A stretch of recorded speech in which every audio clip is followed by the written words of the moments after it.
Hello and welcome to Trendlines, a podcast on global affairs brought to you by World Politics Review. I'm Elliot Waldman. Just a quick note before we get started that if you enjoy this conversation on Trendlines, you can get more of WPR's news and analysis directly in your inbox by registering for our free daily newsletter. You'll also get a code for a 25% discount off an annual subscription. To sign up, go to wpr.pub/trendlines. That's wpr.pub/trendlines. In many ways, humanity's modern demographic history is a story of urbanization. In 1950, less than a third of the world's population lived in cities. Today, that share has leaped to 55%, according to the United Nations, and is projected to grow further to 68% by 2050. It's not only that cities are growing in size. During the same time period, global cities became much more interconnected and much more diverse as improvements in transportation infrastructure and the ease of commercial air travel led millions of people to travel and migrate to the world's metropolises. In many countries, these trends have produced impressive economic gains but have also come with significant damage to the environment, as well as risks to health, as we're seeing now with the coronavirus pandemic. From its initial outbreak in the sprawling city of Wuhan in central China, urban areas from New York and Sao Paulo to London, Moscow, and Johannesburg have been the primary epicenters of COVID-19, and they have paid a heavy toll in both lives and livelihoods. Today on Trendlines, we'll be discussing how cities are changing in the era of COVID-19 and what the future of urban life could look like as the pandemic forces us to rethink how we organize our cities. My guest is Dr. Ronak Patel, founder and director of the Urbanization and Resilience Program at the Harvard Humanitarian Initiative. Ronak, welcome to Trendlines, and thank you so much for being with us today. Thank you, Elliot, for having me in that wonderful introduction to such an important topic. So let's dive right in. To what extent would you say that the explosive growth of densely populated cities over the past half century or so, as well as the ways they were planned out and their increasing interconnectedness, made them more vulnerable to this global pandemic that we're experiencing now? So you're very right about this demographic shift happening into urbanization from what we were previously as a rural population. And you've picked out some of those key features, right? It's the explosive growth, the rate of that growth, the density that we're seeing in some of these cities, and that interconnectedness, right? The fact that we have an interconnected world only hastens the risk for a pandemic from something that would normally somehow extinguish or be more local or at least regional. Think about SARS in 2003 and even Ebola, which was typically confined to small local areas because it would just extinguish. It was so deadly. And when we saw just a few years ago that it reached an urban center in West African cities, that's when that became far more riskier and could have posed a threat for a global pandemic. That's the same thing we're seeing now with this current coronavirus outbreak. The reason it's spread into a pandemic is because of that interconnectedness that you described. But more specifically, I want to focus on that explosive growth you talked about. It's not just that we're urbanizing, it's that rate of speed that we're urbanizing. If you think about the density of Manhattan, and we think of that as a very dense city, it's almost 30,000 persons per square kilometer. But if you take something like these informal settlements or urban slums as they're called, and an example would be Dharavi, the biggest slum in Asia, which is located in the heart of Mumbai in India. That density is over 10 times the density of Manhattan. So the risk for spreading disease with people in such close proximity is much higher. Now, that rate of growth has led to the development of these cities that have far outstripped their capacity to provide very basic public goods and services. Things like clean water, sanitation, limits on that density and limits on that type of housing growth, ventilation, to even more specific things like burial practices and animal care and how those are regulated within city environments.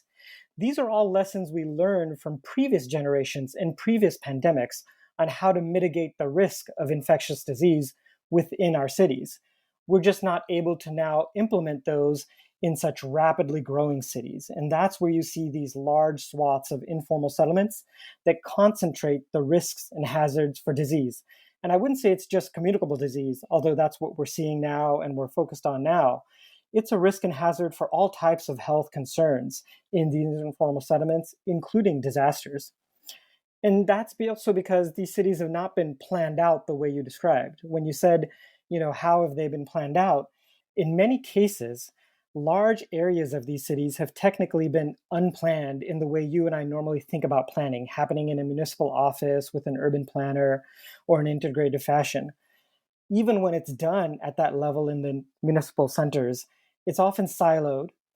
And more often, these large areas of informal settlements are planned on the pavement, street corner to street corner, neighbor to neighbor, not in an organized fashion where we have all of the amenities we think about in sanitation, water, public housing infrastructure that allows us to make sure that we don't have a risk for these pandemics and spread disease more rapidly. I think this topic is so important, partly because when we talk about the response to COVID-19, we're almost always talking about countries and national governments. And while that's certainly important, it tends to elide the fact that, as you just eloquently pointed out, so much of the impact of COVID-19 is concentrated in cities. I'm really curious what some examples might be that you've come across in the course of your work of successful municipal level responses to the health impacts of the pandemic. That's an excellent question, and we're all learning very quickly in real time. I would start by saying that we should all, cities themselves, be far more humble when we tout our successes. Let's call them qualified, temporary, and even unequal successes in the cases that we're highlighting. I don't think the full story of successful municipal policies is ready to be written in ink. And like you said, how effectual they have been is complicated in large part by the role that the national response plays in our success in the impacts in these urban centers. So while we are focused on the impact in those cities, and especially myself, given that's my research focus, the national level policies, our international coordination is what's required for such a global scale problem, right? And so those have a large interactive effect on what's successful at a municipal level. But there have been some successes, right? There have been some things that we can point to, and these are things that have been discussed already a lot in the media. Things like contact tracing, testing availability, the compliance with sheltering in place and lockdowns where necessary, protecting high-risk populations and ensuring that essential workers are able to carry out their functions and supported as well. Those things I think are critical for maintaining cities can stay safe from the virus, but also continue to function at the level we need them to deliver the goods and services that urban populations require, right? And when it comes to protecting vulnerable populations, we have further lessons. So there are examples from Kampala, for instance, talking about connecting local market produce sellers, these informal sellers, with consumers through an app and a bicycle delivery system to ensure food security as well as livelihoods. The city of Lima, Peru, took a large assessment of its food insecure populations and ensured that the supply met the demand where it was needed most. These types of proactive policies are required so that they can be adapted and refined for different contexts and then mitigate the impacts of these lockdowns. We're learning a lot, and cities are doing this themselves. And so there's what's been termed urban diplomacy, these cities to city exchanges can help. Things like the C40 initiative of cities combating climate risks, the Food for Cities program from the Food and Agriculture Organization. There are a plethora of them, and they're growing rapidly. The Global Resilient Cities Network, ICLE, which is Local Governments for Sustainability, they've all been running webinars or exchanges and various platforms to share ideas and lessons in real time because we're struggling to find what works and what doesn't. But I also would like to say that the full impact of these policies, both at the national level and the municipal level, remain unclear. And we can't just say that there's a blueprint for all cities. So while we can exchange lessons, we must understand the contextual impact that these policies have in cities. We also need to be cognizant of the fact of how we measure the success of these policies, right? If we measure it solely by the rate of disease spread or the number of deaths from coronavirus alone, then sure, many of these cities and some of the lockdown policies, some of the strictest ones that we've seen in Chinese cities, can shine as an example. But the problem is we're not measuring all of the other impacts of these policies, even when it relates to health impacts. So fine, we can prevent a spread of coronavirus or a death from coronavirus, But what about all of the impacts from losing livelihoods and food and daily wage earners who require literally day-to-day income to meet their basic needs? Otherwise, they go hungry or they can't take care of their most primary necessities. So we can't just export these sheltering and lockdown policies without some of these proactive ideas that we talked about from examples in Kampala and Lima to ensure that our most vulnerable are actually protected as well. It's a very complex process that we need to understand. That leads right into my next question, which is that, many cities across the world are experiencing mortality rates far above average, even in some cases approaching what they saw during the 1918 influenza pandemic. But that mortality is not spread evenly throughout urban populations, and nor are the economic impacts, right? Minority populations, informal settlements like Dharavi, which you mentioned, workers who work in the informal sector all find themselves more vulnerable to the crisis. So what has to change about the way we organize our cities to make them more equitable and more resilient, therefore, to disasters like COVID-19? Wow, that's a large question, right? It's a far-reaching question that has to do with not just the organization of our cities, but the organizations of our economies, our social contract, our public discourse, right? It's about the equitable part that you mentioned. More often, we're seeing the impacts of this coronavirus pandemic harm these vulnerable populations more so because of the structural inequity in our cities, right? It has to go back to those basic things we talked about, the basic public goods of water, sanitation, infrastructure that we need cities to have to prevent the deleterious health impacts of density. But we know some, even from our own research we did in multiple cities, looking at how mobility impacts function. So often, even despite not having a pandemic or an acute shock or threat, mobility for women and girls in many of these cities is limited, right? And that has a big impact just because of insecurity on their daily lives. What kind of jobs they can access, how far they walk or travel to go to the right market, uh, accessing social support networks at certain times in the evening. Do they travel to their friend group or their church? We measured a lot of those impacts on women and girls in multiple cities in multiple countries and found that their space of mobility is extremely confined. So making cities more safe and inclusive, even at a baseline, would have a tremendous impact on the health and well-being of women and girls in these populations. Their space of movement was far more limited than boys and men. But it takes that type of deep contextual understanding. So when we talk about reorganizing cities and understanding how to address all of those basic needs, it can seem very overwhelming, right? I talked about Dharavi as this massive slum in Mumbai. That's one example from one city.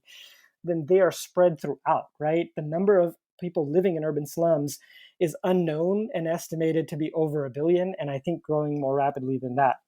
But understanding how to make sure we affect those populations and protect them requires a far more contextual understanding, like we talked about with women and girls, how they meet their needs. So if we want to use our limited resources to make the right decisions in a sea of competing priorities, we need to understand and research those interactive effects between those risk factors and how they produce vulnerability, and the protective factors such as safe streets and lighting and social protection programs, and how they create resilience. But it's going to require that type of understanding to make those correct decisions. A key driver of growth in a lot of cities has been what economists call agglomeration effects, the positive impacts of tightly clustered networks of economic activity. But since so much of that activity is also a potential vector for the coronavirus, it seems like the pandemic is forcing a rethink of this idea. Is it possible even to imagine new models of urban planning that continue harnessing the same positive spillover effects that cities have benefited from over the decades without the spatial concentration of people that make them vulnerable? I've thought about this, and I was in this UN Habitat Urban Task Force where that specific question is asked. What is the new urban form or morphology that may be an answer or a response to the risk of these pandemics while maintaining all of the benefits of cities? And I think the short answer is no, that there isn't a new model or form or morphology necessarily. I think we learned a lot of those lessons already from past pandemics. on these things we talked about, the infrastructure effects, the ventilation. There may be some tinkering around the edges, but we agglomerate and come together in cities for a wide variety of reasons that don't just have to do with the economic activity. We like to be around each other, and cities are amongst one of our greatest inventions because they allow not just the economic benefits of that agglomeration, but the far more cultural, mental health, social impacts that we've come to enjoy. So that type of interaction agglomeration is natural, and trying to construct a city where you prevent or limit that in ways simply to address one threat, which is this one pathogen, and we're only going to do it because it's a respiratory pathogen, I think leads us in the wrong direction. There have been some ideas, some shining ideas. I don't know if you've seen this idea of the 15-minute city, but it's basically the idea that perhaps if we had a world or sphere in which your job, your local market, your school, your social network all confided within 15 minutes, we would have less mobility and less spread of disease. It would also probably be a place we'd want to live more. Obviously, I would love that. I wouldn't have such a long commute, and that sounds nice. Whether we have the evidence to say that actually prevents disease spread is very thin. Even in places where we've had these lockdown policies, human behavior overrides that, right? We've talked about and seen these teenagers throwing parties. One super spreader event can undermine a lot of that planning. But in my research, my concern is looking at those shiny new examples of 15-minute cities and urban form and morphology that can help improve all of these aspects of mental health and well-being, not just pandemic risk, takes us away from, again, the very basic things we need to do for the vulnerable populations. Because the honest truth is, when we implement these 15-minute cities, when we go for these shining examples, those will really be availed to the wealthier populations and sectors of our cities. The vulnerable and the urban poor will still be excluded from those shiny new ideas. What we need to do is redouble our efforts in the things we already knew. It's a pat on the back to all of us. We knew what worked, we know what should work, we know what to do, we just need to do it. It does also seem like there are examples from a number of cities around the world where, with effective contact tracing and by focusing on containing clusters of outbreaks as they emerge, the density itself of a city need not necessarily pose a problem in the context of COVID-19. Absolutely. I don't want to minimize these very specific policies and programs you just pointed out that can actually improve our ability to respond to this threat.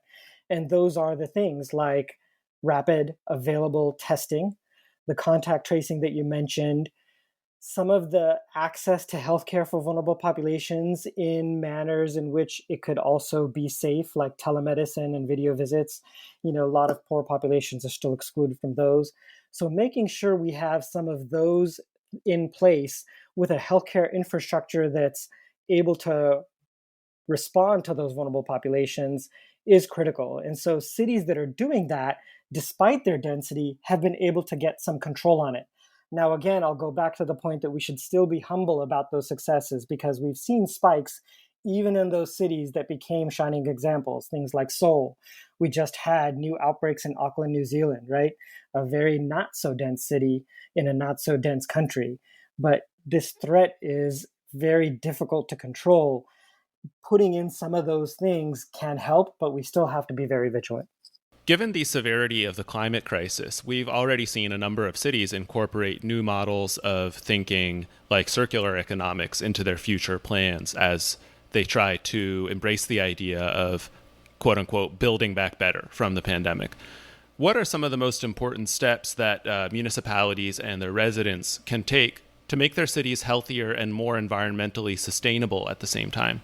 That's, again, an excellent question, right? It's the type of question that helps us bring all these different strands and multidisciplinary efforts brought to bear on the well-being of our populations and cities, at the same time being good caretakers of the resources that supply those cities and let those cities grow, right?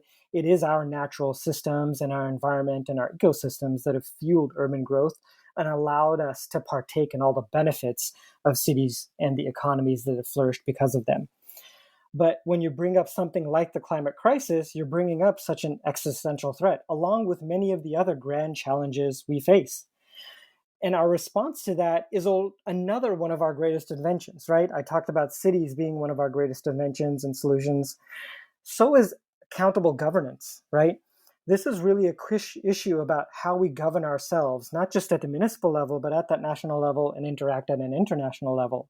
And ensuring that we have these forms of inclusive governance is critical to making sure we are able to address these multiple threats while meeting the needs of all of our populations, right? But there are some things we can do, right? When you talked about building back better, there have already been some lessons and ideas put forth by some groups talking about a more equitable or green recovery from this pandemic, right? Investments in affordable housing can go a long way. Reassuring urban health food systems that bring local produce to where it's needed most. Things like a healthcare workforce that meets people where they are. Those things are critical aspects that can both restore livelihoods and an urban economy that's more in line with our needs to protect the environment and face the climate threats that we have. I've seen some articles recently about the promise of urban gardening and how new gardens, especially for informal communities, can make a big difference along the lines of what you mentioned, ensuring the sustainability of food supplies at a time like this. Yeah, those are a great example. So, urban food systems is another area of interest of mine. And they actually are a fantastic example of when I talked about how we need to understand these contexts and populations more closely, such that when we did research in informal settlements of Nairobi, we found some of the poorest households were not reporting the higher levels of food insecurity that some are higher income households were reporting. And that was curious to us, and we didn't understand why. But it was because some of those households that didn't have the same level of wealth and income had developed other compensation mechanisms, social networks they could rely on to borrow food or money when they needed, maybe a connection with a rural home that they could use to get subsistence needs met, or more importantly, some of this peri-urban farming and agriculture. And that's been growing not just in these rapidly growing cities, but in US cities as well, North American cities. Toronto has had implemented a great program on urban food security where they've connected a lot of the urban farming to local produce and land use management. Boston is trying to do the same thing. So urban farming is one aspect, but so is connecting some of the local farming to these food markets, and ensuring that those markets exist affordably for populations that need them, especially to get the most nutritious food, right? Because a lot of times when you think about food security, it's not just the number of calories, but the quality of food that needs to be met. What you just said strikes me as so important because, as you mentioned earlier, we're always looking for these shining examples, these innovative new solutions. But so often, communities have already developed ways of coping and ways of building resilience that are there right in front of our very eyes when we visit. And all it takes is just to see them and see the promise that they have. Very true. So, my work on resilience, I emphasize the fact that a lot of the things that we think are necessary in innovation or ideas are already existing. Populations that go through chronic stress. Think about, settlements in flood risk zones. Let's take Dhaka, for example. The urban poor there have faced cyclical flooding. So they've developed their own compensation mechanisms. The key for researchers like myself and policymakers and decision makers is to look at those ideas, learn from them, see what can be scaled and empowered with proactive policies and financing, and then see how they can be adapted to other contexts. A lot of times those solutions have been organically developed by these communities themselves. And it's not for us to bring in a new idea or even say that there needs to be a new innovation, which, gets talked up too much as a buzzword because these populations have done it themselves. At the same time, I want to be wary of the fact that we don't put the onus only on these populations, right? We tend to look at some of these examples of urban farming or compensation through social networks that the urban poor and vulnerable populations use and highlight those. But the onus of responsibility should not be on them when they're compensating for reduced state capacities, but more importantly, reduced state responsibility. The burden of all of these challenges and these shocks cannot fall on these populations alone, and the recovery can't rest on their shoulders alone. It really requires very important proactive decision making and policies at the municipal and national level to make sure that we look at these populations, learn from what works for them, and make sure we adapt contextually appropriate solutions. One encouraging aspect of the response to the coronavirus pandemic has been the displays of solidarity from so many neighbors and cities who have organized in their community to help vulnerable populations and mobilizing to demand more effective responses from their leaders. How can cities, and I guess this would apply to national leaders as well, but how can leaders overall harness that grassroots energy and ensure that it's channeled through inclusive decision-making processes? That's another excellent question, right? It's been talked about almost as a silver bullet in urban governance, these inclusive forms of decision-making as a means to hold government accountable. And like we said, accountable governance has been one of our greatest inventions. It's that we know how to do a lot of the things we need to do, but we just need to make our institutions work in the way they're supposed to. For this pandemic, there's been a lot written about what the CDC could and should have done, what the WHO could and should have done. When we supply those organizations and institutions with the resources that they need and hold them accountable, then I think we can be more successful. When you talk about these local effects of the solidarity and communities coming together and advocating and sharing, those are also critical aspects. They're examples of that inclusive governance that have come forth from a lot of our research. Things like participatory budgeting in Belo Horizonte, where communities come together and decide how these municipal funds are going to be shared and used. But those groups coming together make up various diverse socioeconomic backgrounds. So it's not just the rich neighborhoods having one representative and one council member that represents their seat on the municipal governing body, but they have a mix of these populations that work together to do this. And that's where you see that interconnectedness that you talked about earlier, where we see this person's well-being completely connected to your own well-being. That's how I think we get there. And we've seen that and we have examples of it. We just need to be able to shine that light, which you very rightly pointed out. Ronak, thank you very much for joining us today. Thank you so much, Elliot, for having me and bringing up such an important topic. Ronak Patel is the founder and director of the Urbanization and Resilience Program at the Harvard Humanitarian Initiative. If you'd like to comment on the discussion, ask a question, or even suggest a topic for a future episode, drop us a line at podcast@worldpoliticsreview.com. Trendlines is produced and edited by Peter Dury. You can follow him and WPR on Twitter, and while you're at it, don't forget to sign up for our free daily newsletter at wpr.pub/trendlines. Thanks for listening, and tune in again next week.